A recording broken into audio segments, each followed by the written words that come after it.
warm.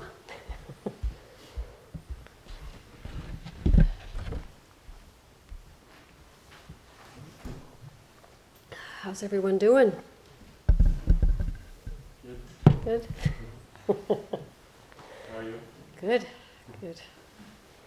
A little over-pollinated, but you know, it's that time of year. So tonight is the final night of our discussion and a little bit of exploration into lojong, or the mind training or mind refinement teachings that are primarily in Tibetan Buddhism. And then just by way of a little preview, the next 2 weeks, and maybe 2.5, I'm not really sure, but we're going to be looking at metta practice, which is from the Theravada tradition. So just letting you know what we're going to do.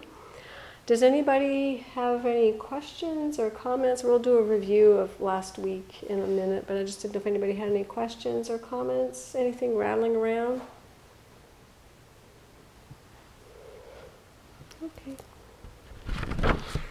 All right. So again, we'll just take a few minutes to just go over a couple of key points, and then we'll do a little bit of a practice review. In my studies, and I'm by no means a lojong expert, that lojong is very explicitly about developing bodhicitta. Bodhicitta being the mind of compassion, and compassion being the driving force that brings us to the path of awakening. So bodhicitta, our way-seeking mind, the motivation to awaken for the benefit of others, to liberate all beings from the ocean or drowning in the ocean of samsara. And bodhicitta is expressed in different ways, but it's the basis of all Mahayana Buddhist practices.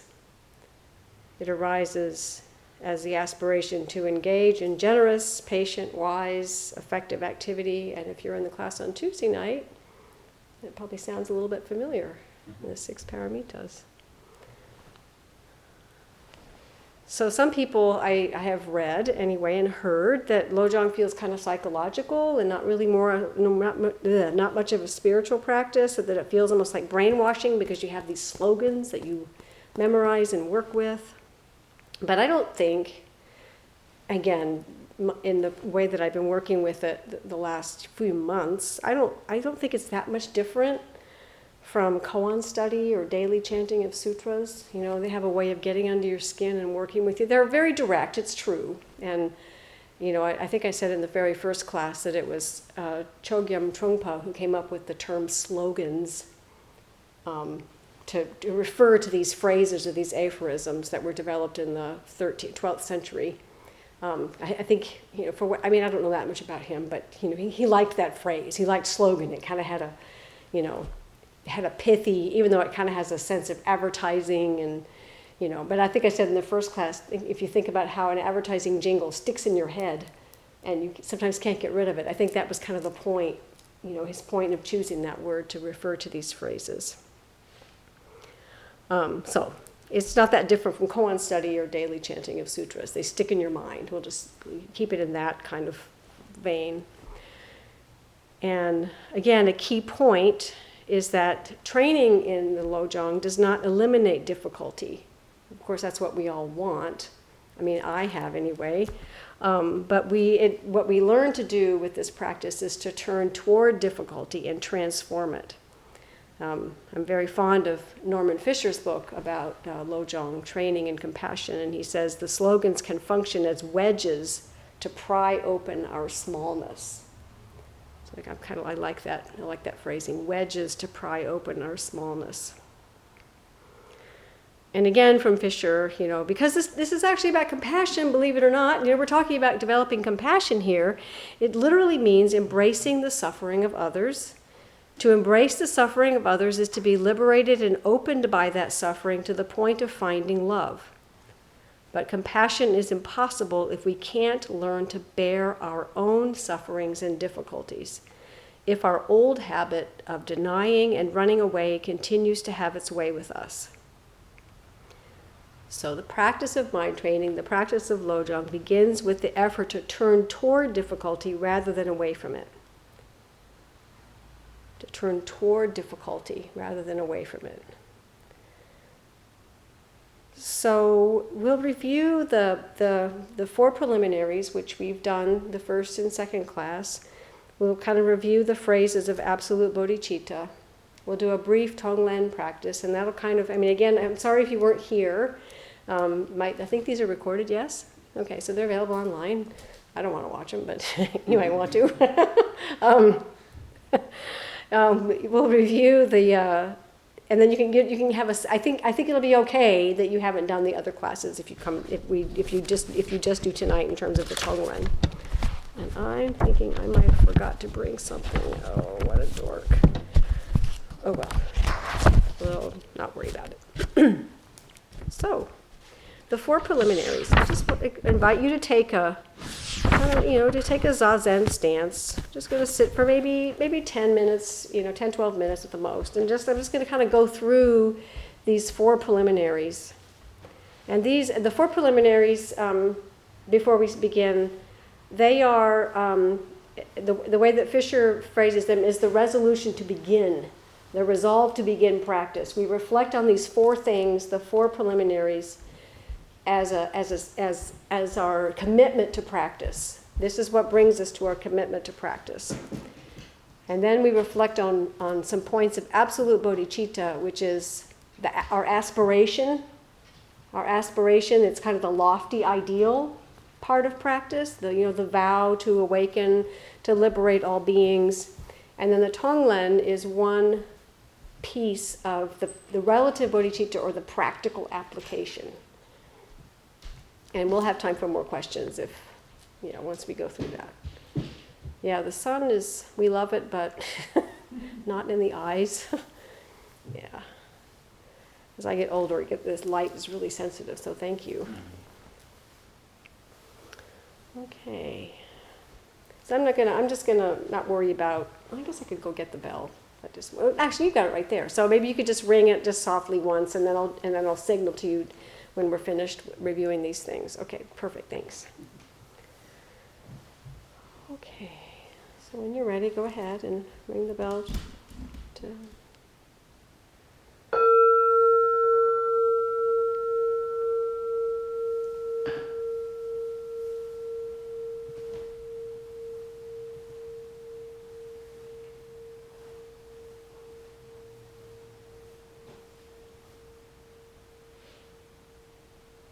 So the first reflection in our resolution to begin is to reflect on the rarity and the preciousness of a human life. Just taking a moment to reflect on of all the many beings we could have been born as. We were born as human.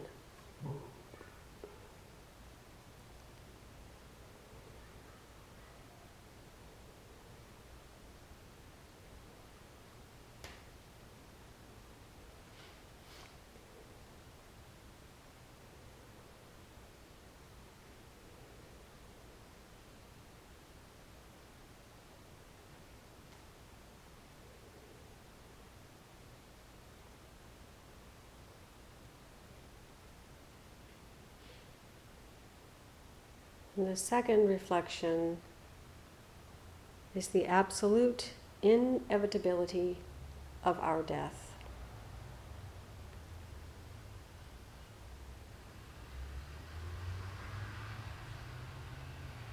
Inevitable that at some point in the future we will all pass from this earth.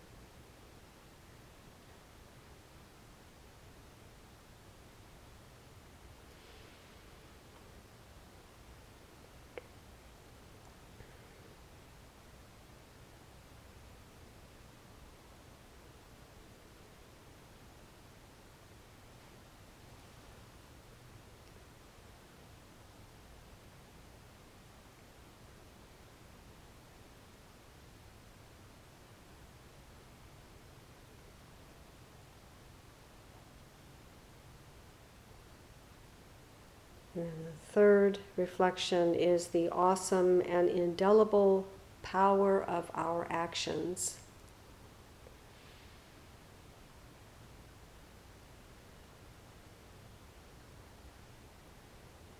Everything that we do has an effect somewhere.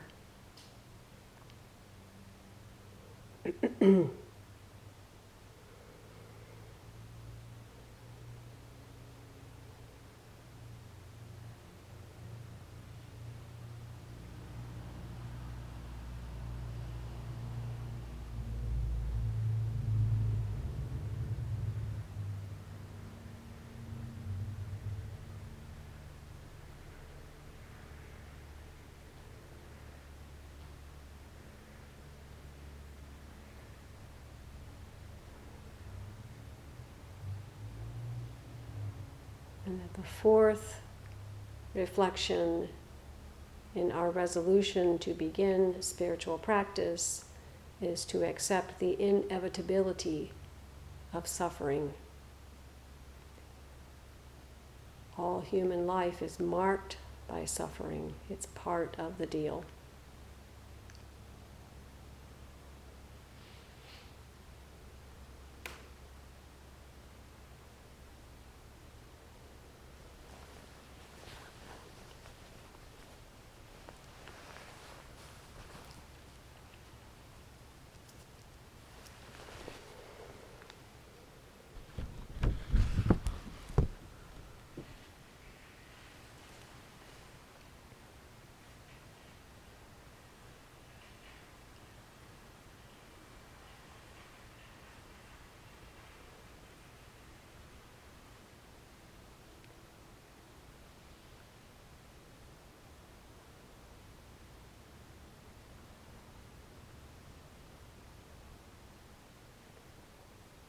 And there are 5 practices to developing absolute bodhicitta, absolute love, our aspiration, the container that holds our practice.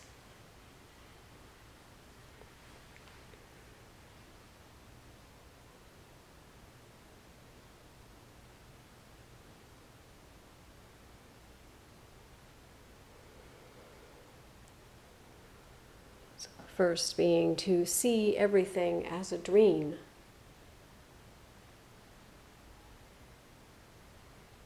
It's constantly arising and passing, arising and passing.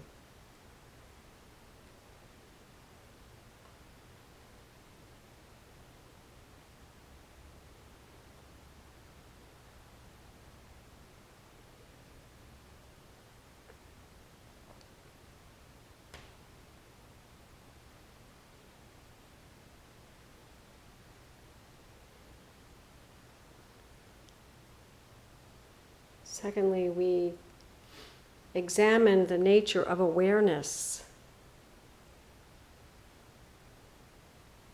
Classic practice is, where in this body, in this container, do I find a solid, identifiable self?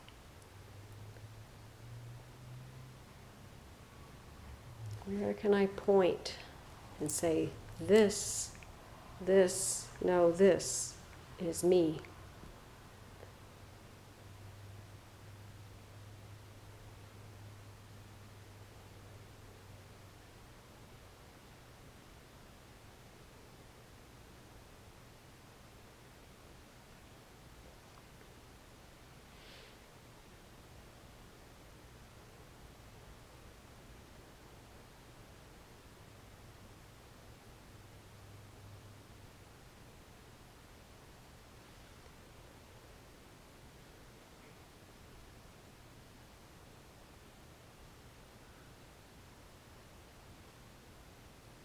The third being, don't get stuck on peace. No place to land. We might find some solace in seeing everything as a dream, but then that becomes a thing. It could actually lead us astray in our practice, and so we don't get stuck.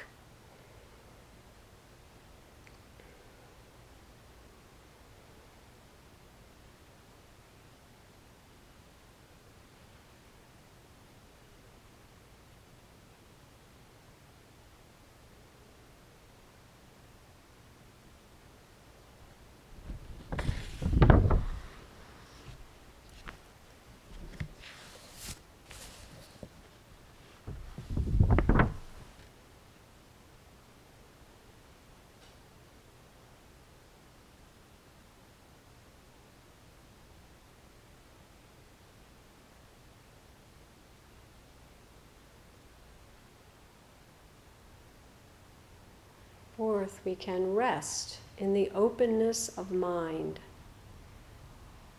When we sit in meditation, the mind settles. It gets stirred up again, but it settles and we can rest there. This kind of natural, bright openness.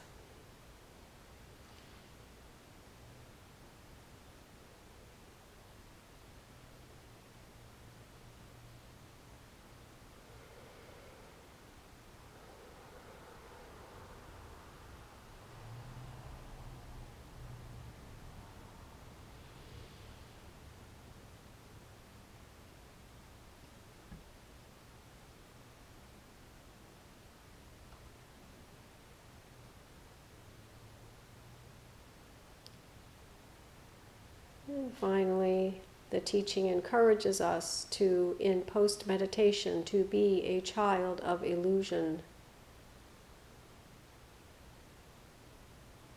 To not feel like spiritual practice is a waste of time or only for the lofty or the perfect.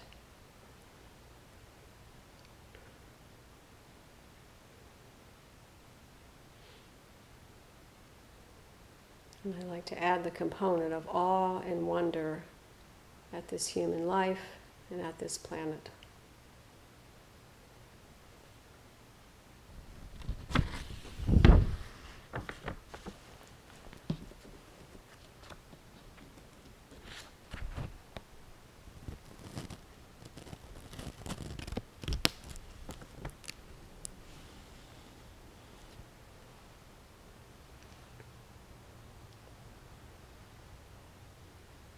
So we'll move to a few minutes of lojong, or of tonglen practice, sending and receiving, and reviewing what we've just done gives us a basis.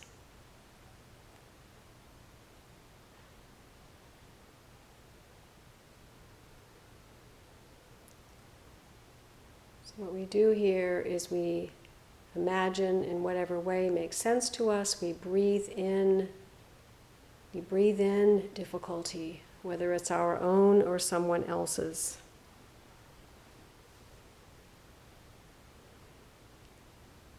So perhaps you imagine breathing in a feeling of hot, dark, heavy,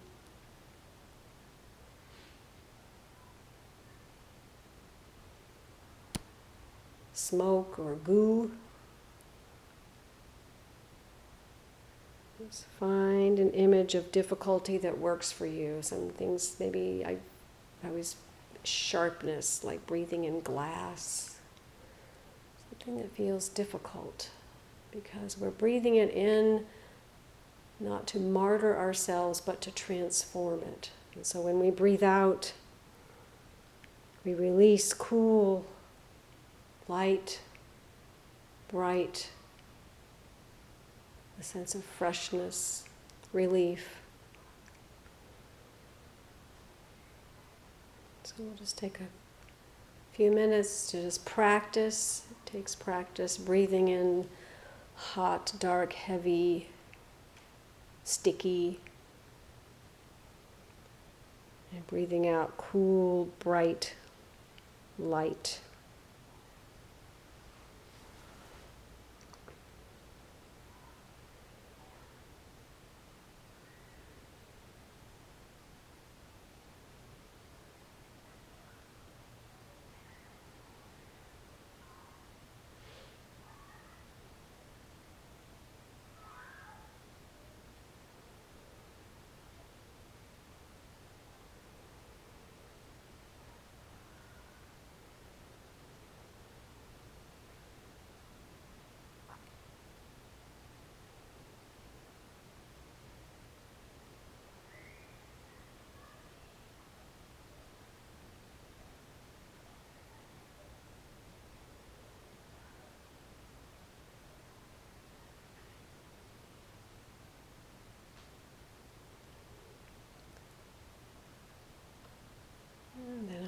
next in-breath, you can release the breathing in of the darkness and breathing out of the light. And just take a few breaths, perhaps again, resting in openness of mind.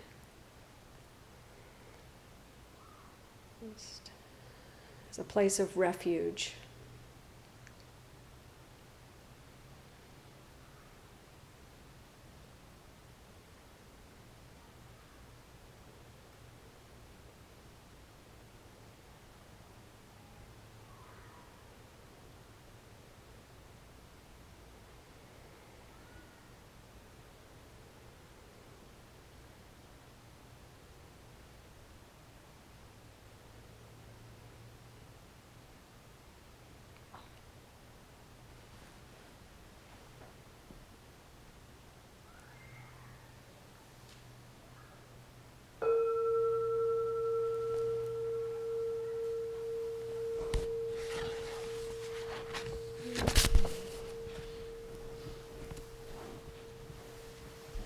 Does anyone have any comments, questions? I don't know, probably was a little odd for folks who haven't been here, but that's okay. It takes practice. Yeah. It just struck me during the child of illusion, like the piece of awe and wonder is there, and also the sense of being a kid and having a family, being a part of things, Yes, you know? I would think so. Yeah. I mean, I think that, any of you who've been around young children know that the way they see the world is so different. I still remember, I probably shared this a million times, but I still remember taking walks with my granddaughter when she's 13 now, but when she was about 2. And it might take us 20 minutes to go like 10 steps because she'd be stopping and looking at something. She'd go, no, stop. And because she was so low to the ground, she'd see a ladybug or she'd see something floating in the gutter, or, and just, or I remember the time that when my son, when he was much younger, he's 32, but when he was a baby, and I took him out for a walk, and he saw a bee for the first time, and his face was like just, watching this thing bobble in front of his face. And so I think of awe and wonder that way, of that, and we lose that so quickly as we get, so many of us do.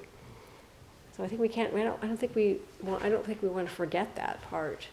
It's warm outside, and I'm not super fond of the heat, but it's also really beautiful. I'm looking at the light, it's filtering through the fig tree, and just looking how the wind, or the leaves kind of dance in the wind, and it's beautiful. So, yeah. Anybody else? Yeah. I had a really interesting experience yesterday. Mm-hmm. So I was down by the river with my friends, Mm-hmm. and someone stole my wallet, my phone, and my speaker, Oh. and my friend's car keys, and Oh my my goodness. Birkenstock. And he went away. And so, we found him because I used my friend's phone as like a Tracker or something. tracker, Yeah, yeah. whatever. Yeah, find my phone or whatever. Yeah. And so we found him, and we got our stuff back, Mhm. but he was so upset with himself afterwards. And the person, so we actually got a ride from someone there. The person that drove us there was like incredible. She was like looking at him like straight in the eyes and saying, "I forgive you." Wow. I'm like, "I love you, I forgive you," because that's what he needed. He needed that in that moment because he was like trying to harm himself. And Yeah. So what better way to harm yourself than to steal stuff and probably get thrown in jail or something? Right. Yeah. Right. But then I thought about he used God to justify him taking my things. Interesting. But then he talked about the moment that he saw my things, and he said that like, "Oh my gosh, God put them there." Yeah. Right? Yeah. God put them right in front of me in that moment. So, but he didn't know in that moment that would cause him suffering. Right. Yeah. That's so interesting. Yeah. In some ways, that might be kind of what we're going to talk about, just because we talk about the way that we see things. He saw because he had a need that wasn't getting met, you know. Right. So he needed car keys and a phone and whatever, and oh, God put that in front of me, yes. Yeah. And then, well, whoops, that stuff actually belongs to somebody else. Yeah. So I like took You know. my stuff back, but I was like, I just feel bad doing this right now. Like, Yeah, I mean, yeah. I don't know what he needs, but Right. It's so interesting. yeah. Yeah. Lots of stories like that. Yeah.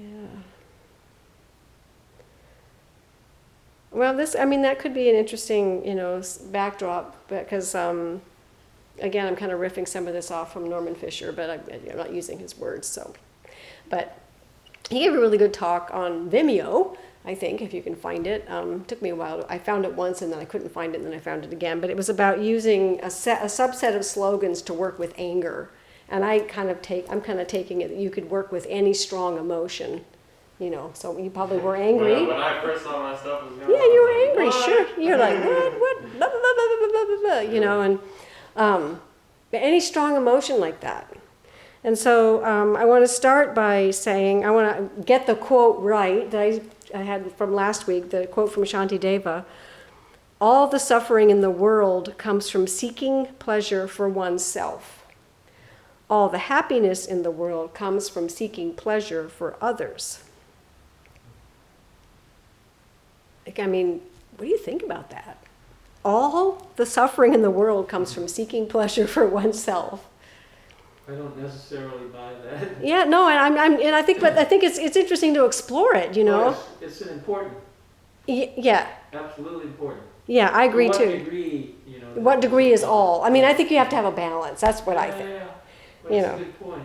But on the other hand, I think those of us who've been around a while, one thing we realize is that a huge part of liberation is liberation from ourselves, right? At least that's for me, liberation from our own stuff that we're constantly churning around in, and the way we see the world and the way it trips us up. And so I think that's a part of it. And I don't think it means that we martyr ourselves or that we become, what's the word? A doormat? We don't become doormats. But there is a big part of practice. I certainly have felt that for myself, where we're being liberated from ourselves. Excessive self-concern. Self-cherishing mind. Where we're just only thinking about ourselves. And I think in a way, who am I to say what Shantideva meant when he wrote that? But he's probably talking about excessive self-concern, or where everything with the world revolves around us. Think about how many times in your life you've said things like, if I were king of the world, or if I were the president of the universe, or whatever.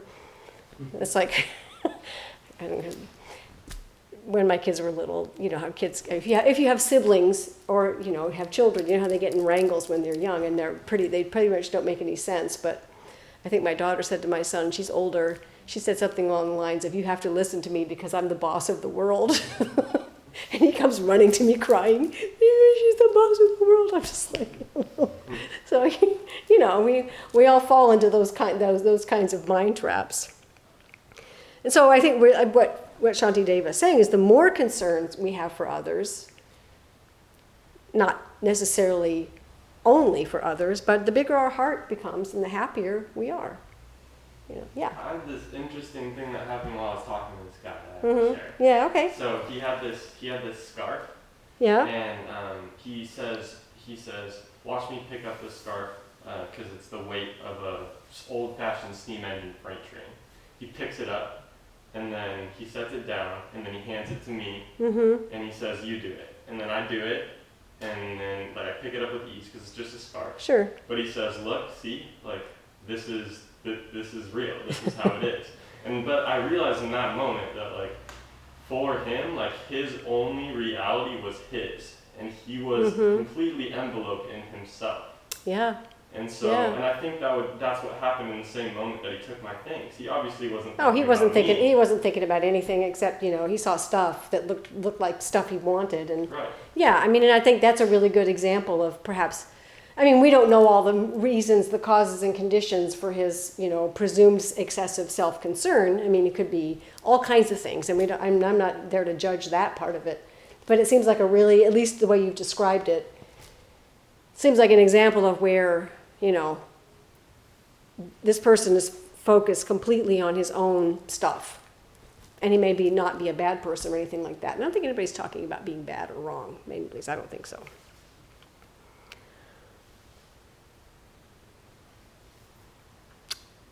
I think we have an inherent capacity for loving others and caring for others and putting others first and so on. But we also learn otherwise, perhaps through various causes and conditions. And I don't really think of humans as being naturally anything, like not naturally loving or naturally altruistic or naturally bad or anything like that. But I think we have the capacity for all of it.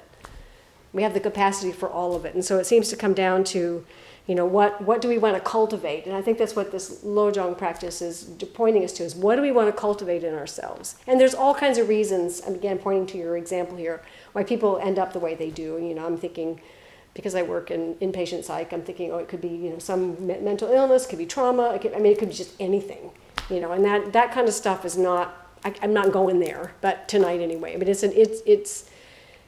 that's a whole nother thing that's just really complex and tragic, I think. But if we're just kind of taking sort of all of us as we are, we can cultivate the capacity to be compassionate and kind, or we can cultivate the capacity, maybe without even knowing it, to be self-obsessed and self-cherishing. I mean, we can think of people in the public eye, no names mentioned, who probably fit this description pretty darn well. So I like this example of anger because it seems to be one of the barriers to being kind and compassionate. It's really easy to be angry at stuff, at anything. And I think that, the way I grew up, I think part of my family treated anger as kind of a form of power. You can feel strong when you're angry. You feel like you can do things. You can have power over people. And if you think about when you're really angry, and I think this actually does happen from a neuroscience perspective, is you get hijacked.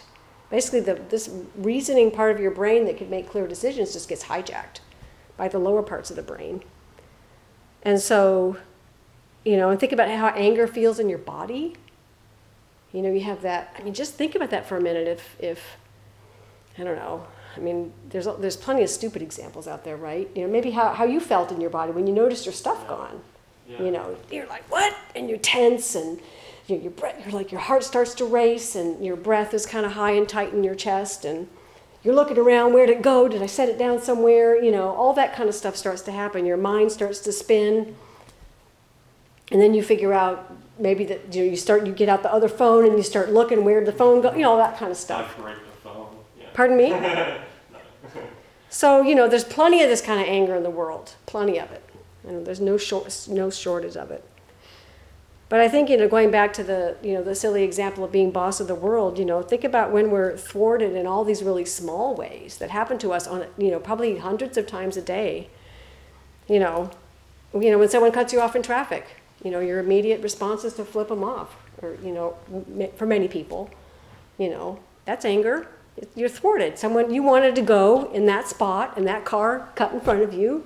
Or even I was thinking about when I was driving home. I was at Riverbend this afternoon for a little while, and I was driving home, and how there at certain times of day there's like a long pile up of cars wanting to get off at 6th, and there's like a really long line, and then there's people who are like creeping, in the other lane, trying to find places to cut in so they don't have to wait in that long line. I'm like, God, that's so not nice. Here all these other people are waiting patiently for the traffic to move, and you're trying to find places to cut in and just make it worse for everybody. It's that kind of stuff.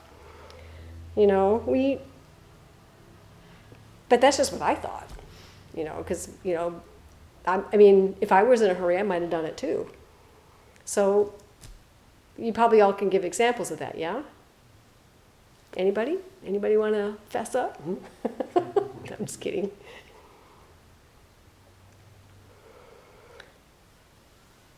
And I think the other thing about anger that's probably even more complex is that it's often a cover-up for other emotions.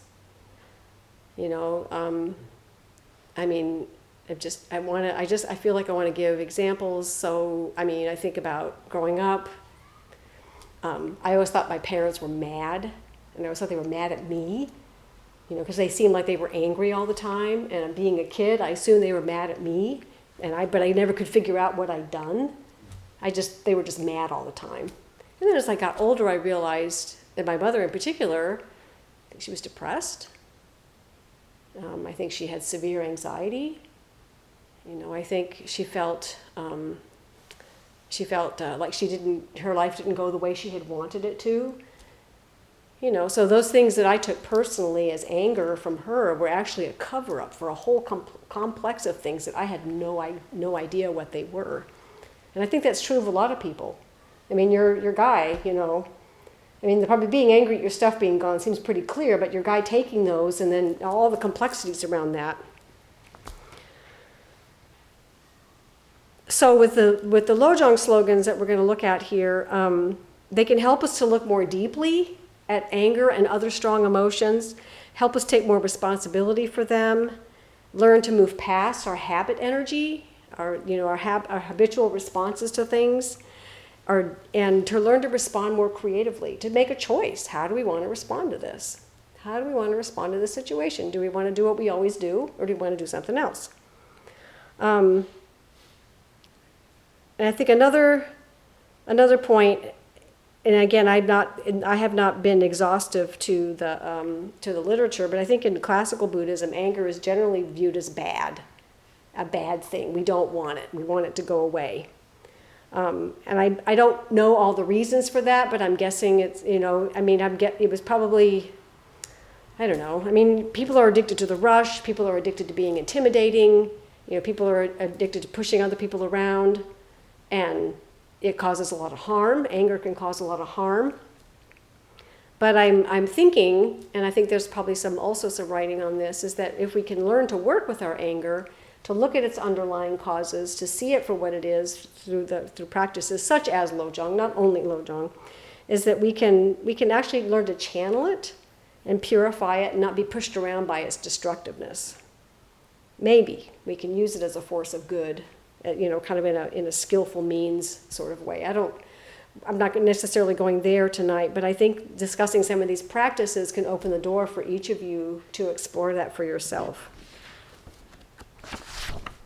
So, another piece of Buddhist scripture. I love this passage. It's from Torei Zenji. I believe he's in the Rinzai tradition. He wrote a piece, Bodhisattva Vow, and there's 2 lines. Then on each moment's flash of our thought, there will grow a lotus flower, and on each lotus flower, there will be revealed a Buddha. I really like that image. On each moment's flash of our thought, there will grow a lotus flower, and on each lotus flower will be revealed a Buddha. So this passage seems to point directly to what lojong wants to teach us. A moment's flash of anger.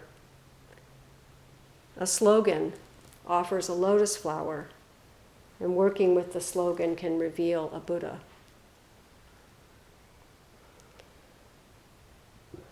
Okay. So there's 5 slogans that Fisher talked about in relation to anger, and these are his wording. I think they're pretty close to what the classical translation is. But the first one is, don't figure others out. Don't figure others out. Do we try to figure other people out? No? Yes, you do. Of course we do. I do. Oh, that must be because he or she is this or that. Oh, that must be because this is because of this or that. It's hard enough to figure out ourselves, much less other people, right? But we still do it. And, we can be so sure that we understand why somebody is doing something. I mean, again, you're a situation there. We can be so sure that we understand in some way And if we sit even for a few minutes with ourselves, we see that if we can't even figure ourselves out, if we look at all the confusion and contradictions and all the craziness that arises within us when we sit silently for 15 minutes, how could we possibly think that we've got other people figured out, even a little bit? And I think we do this especially with the people we're angry at, and I think we do it especially with the people that we love and care about. It just seems to work that way. So I think about a book that I have used at work a lot. It's a modern text, The Mindful Way Through Depression, which I think what I'm going to speak about relates to in somewhat this figuring others out. It talks about, it's Kabat-Zinn and a couple of other guys in that sort of realm. They talk about the ABC model of emotions, where A is a situation. So, I don't know, teenager leaves dirty dishes on the kitchen counter. It happens in my house all the time. Teenagers leave dirty dishes on the kitchen counter. B is an inner story that you have. You may not be aware of it, but it's an inner story that you have about yourself or another person. And C is a reaction to what you think you're reacting to is the situation, but what you're really reacting to or reacting from is your own inner story. So if I were going to use no slight on my granddaughter, but if I were going to use the dirty dishes on the counter, God, can't you just clean up after yourself? What am I reacting to? My own expectation of perfection. I'm not saying she shouldn't clean up the dishes. I'm just saying, what am I reacting to when I react that way? I have an inner story, perhaps, that the kitchen should be clean, or I have an inner story that all teenagers are slobs. This is obviously oversimplification, but I think these are the traps we fall into when we try to figure others out. And then we build people around these various interactions. So this is what this slogan is pointing to. Don't try to figure others out. Does anybody feel like they want to comment on that or have any experiences to share? I mean, you probably can all relate to this. Yeah. But sometimes it seems helpful to try to do that in the sense that it can breed more compassion for the person if you try to understand their motivation if you're angry and you're trying to understand why they did something, especially if it is someone that you care about. Yeah. You're trying to put yourself in their shoes maybe or understand why they did something. So right. And I think that's, yeah, I mean, I think maybe my sense of what I'm getting from you is that as if it's a dialogue maybe. Okay. That's the difference. The dialogue with the loved one rather than just you lazy slob, blah, blah, blah, blah, blah, blah, blah, and then you just kind of go off on your own and then you stew in it for a while and I think if me in this situation, okay, dirty dishes on the sink again. Okay, what's the best way to deal with this? And then you may go down a different path of trying to figure the person out. She's a teenager, she's this, she's that, she's, blah, blah, blah, and then it's kind of like, okay, how do I want to approach the conversation? And chances are, with a teenager, I don't know, I just left him there. There's no real good reason for it. But I see what you're saying, and I think a lot of it is, do you want to approach it from an angry space, or do you want to take a deep breath and go, okay, I'm angry. I got past that part of it. I got past the hot flash, as it were, and now I can move on and maybe do something creative or constructive with the situation. Does that answer your question, maybe? I think so. Yeah, it's definitely something to reflect on. Definitely something to reflect on and practice with. Yeah. So that's the first one. Don't figure others out. Which these seem pretty black and white, but I think as Sarah points out, there's a lot of room for exploration here. But I think the point of them being written the way they are is that they flash into your mind and you kind of go, okay, don't figure others out. Okay, so what am I going to do instead? This kind of approach. So the second one is work with your biggest problems first. And this is advice that I don't even follow myself sometimes, but part of me kind of goes, yeah, right, if you even know what your biggest problems are. But, you work with the ones you think are the biggest problems, because I think, generally, not always, but generally,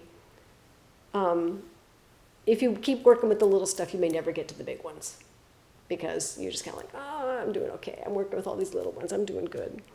And I think that what this one calls up for me is the word forbearance, or kshanti, or patience, one of the 6 perfections. We want to get over it. We want to fix it, whatever it is, right away. And so, just straight up, I've been dealing with, anxiety crap pretty much my entire life. And it's gotten better. It's not done with, and I probably will have it for the rest of my life. Have it, whatever that is. It'll be part of me. It's not the whole story, but it'll be part of me for the rest of my life. So, but I've learned to be patient with it and to just kind of endure it at times. Not that I'm perfect at it. Sometimes it gets the better of me. But I think I've realized that I can't fix it or change it or make it go away in any easy sense where I just cut off a part of myself and say, okay, you go sit over there and leave me alone. Because it has a tendency to sort of take that to its conclusion. It has a tendency to sort of, if you've ever seen the Marx Brothers movie, the one where they go on the ship liner, I can't remember the name of it, but they keep stuffing people into a small room and ordering food, and then finally the door opens and everybody falls out. So that's the way I feel about when I push things away, is that eventually it all falls out and you have a bigger problem to deal with. So I think this forbearance thing is really, really important. And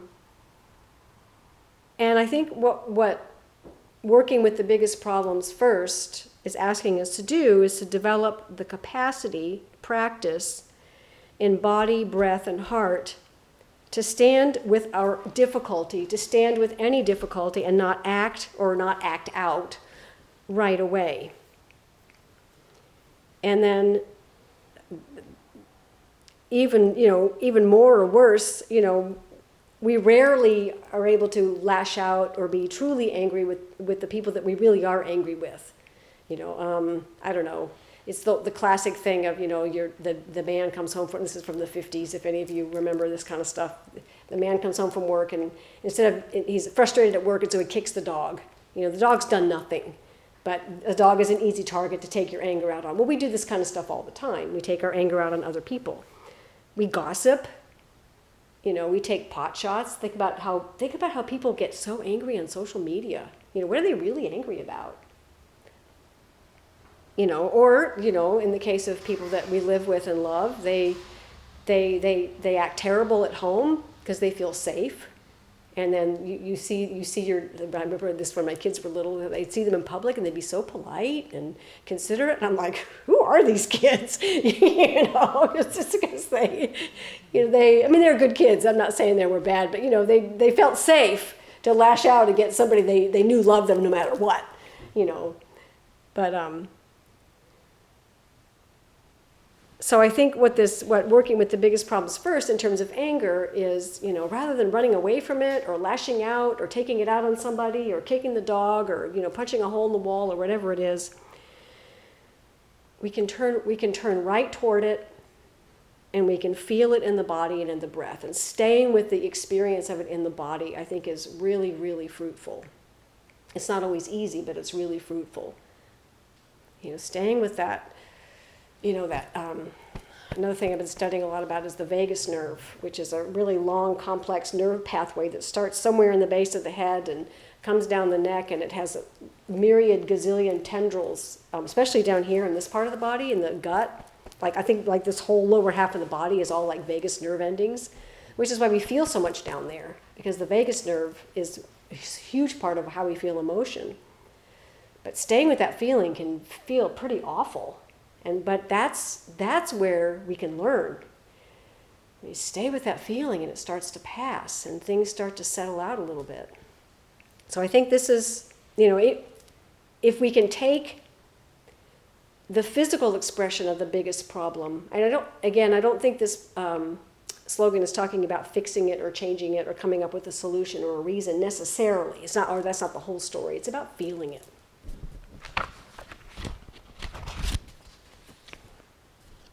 Okay.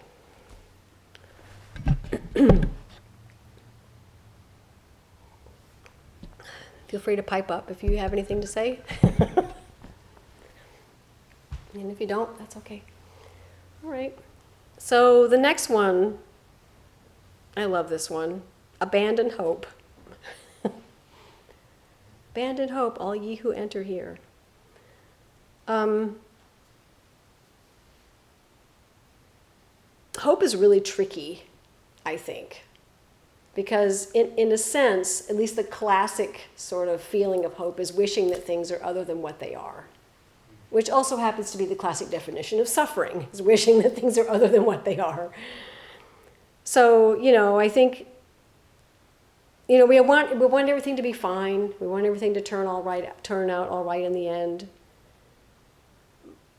But sort of, I think hoping and wishing, I think it can sideline us a little bit. I mean, I don't think hope is necessarily bad. It kind of depends on how you look at it. But I think my sense from studying this is that this kind of hope is the hope that says something like, oh, I hope I don't get angry at that thing again today like I did yesterday. I hope I don't. And then next minute that you are. I mean, I think that's that kind of wishful thinking aspect of hope is what this slogan is talking about.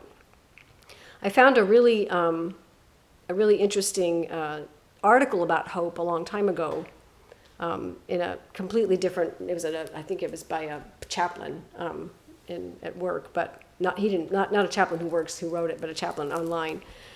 So he wrote that hope, what we often think of it as a want or an expectation or sort of a passive wait and see. That's kind of our sort of our general approach to hope. And I think if the slogan was looking at hope in this second way that I'm going to read to you, they would not say to abandon hope. They would say to embrace hope, because the other definition of hope that I really like is a dynamic process involving the active pursuit of goals, a determination of how to reach them, and the willpower to see them to fruition. Hope makes us creative. It challenges us to discover strategies for survival through the use of commitment, connection, and action. So that's a very active definition of hope. And I think if the writers of the lojong slogans had known that definition, they wouldn't have said abandon hope. They would have said embrace hope. So it's tricky. I think that my point is that hope is really tricky. It can lead to, basically some kind of a laziness, just sort of, hoping things will turn out fine. Oh, it'll be fine. And they will. But, what does that mean? So I think it's really an important one to explore.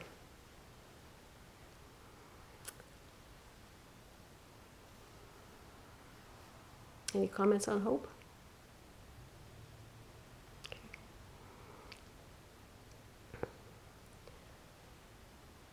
Don't poison yourself.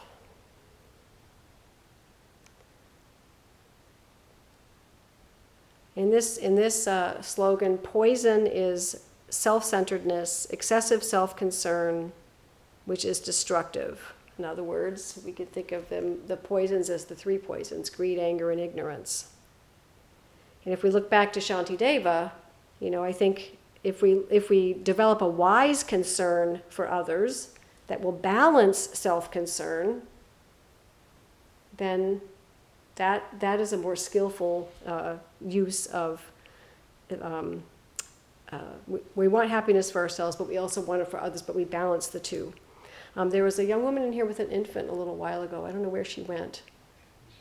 I was kind of hoping she'd stay, because I was thinking of a parent and a child. A parent, she had some healthy self-concern. She had concern for herself and for the baby. Well, she probably left because the baby was going to, do what babies do, which was to be a little bit, noisy. But if you think about, a parent has to balance concern for self with concern for a child. If mom or dad is, tired and grumpy and depressed and angry and addicted and unemployed and whatever else so many people are struggling with, they can't really take good care of their kids. So they have to have, basic needs need to be met in that particular example. But we can become overly concerned with ourselves at the expense of others, and that's what this slogan is pointing to. You know, we're only thinking of ourselves. Who was alive in the 80s as a kid or a young adult? A few, yeah. Remember, like all that stuff about number one, looking out for number one. Everything was about number one, and everything was about me. It was so weird. It was such a weird time. I was raising kids in the 80s, and it was such a, everything was about getting it all for yourself, having it all. I mean, we still do that, but I don't know, it doesn't feel as extreme as it did back then. But I think this is the kind of thing that this slogan is pointing to. And then, make sure I get them all here. Did I get them all? Yeah, the last one, don't be so predictable. Kind of the flip side almost of trying not to figure others out. I mean, think about, most of us, myself included, are convinced that, of who we are, what we think, how we respond. We deeply hold on to and identify certain traits. I've just used a silly example. I feel like I'm an introvert, and it kind of guides a lot of the way I live my life. But is that completely true? No. I mean, what does that mean?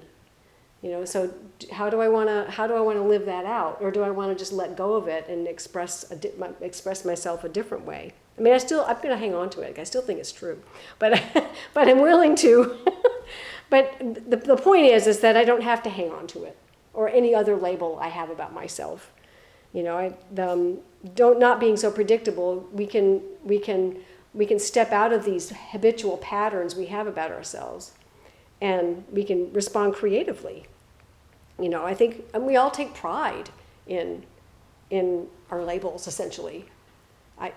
Some of them we do, some of them we don't. We shame ourselves with the ones that we don't like. That's even worse.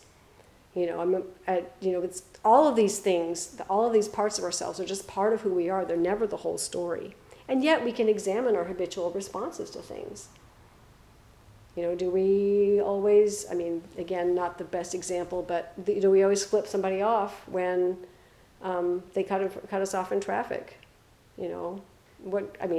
Honestly, what good does that do? Not much.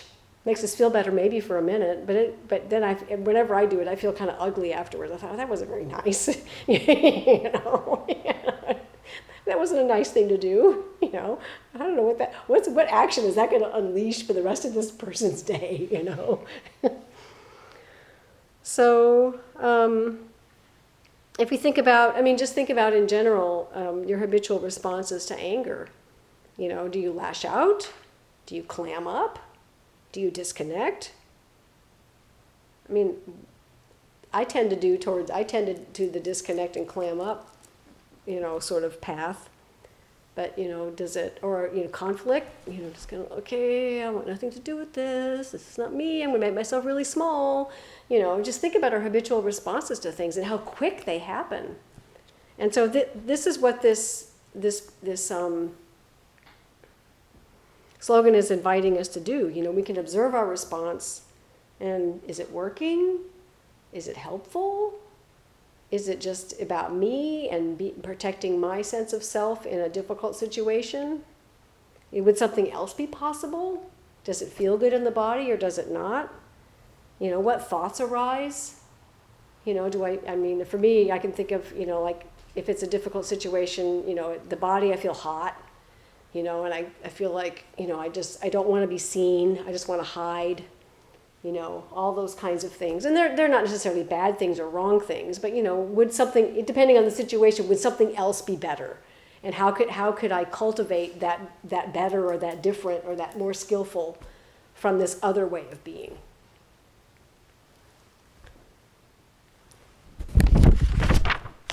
That's all I got tonight. Anybody have any questions, comments, challenges?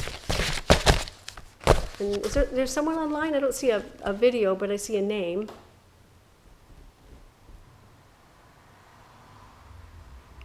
Maybe not. Yeah, I just ran it. Okay.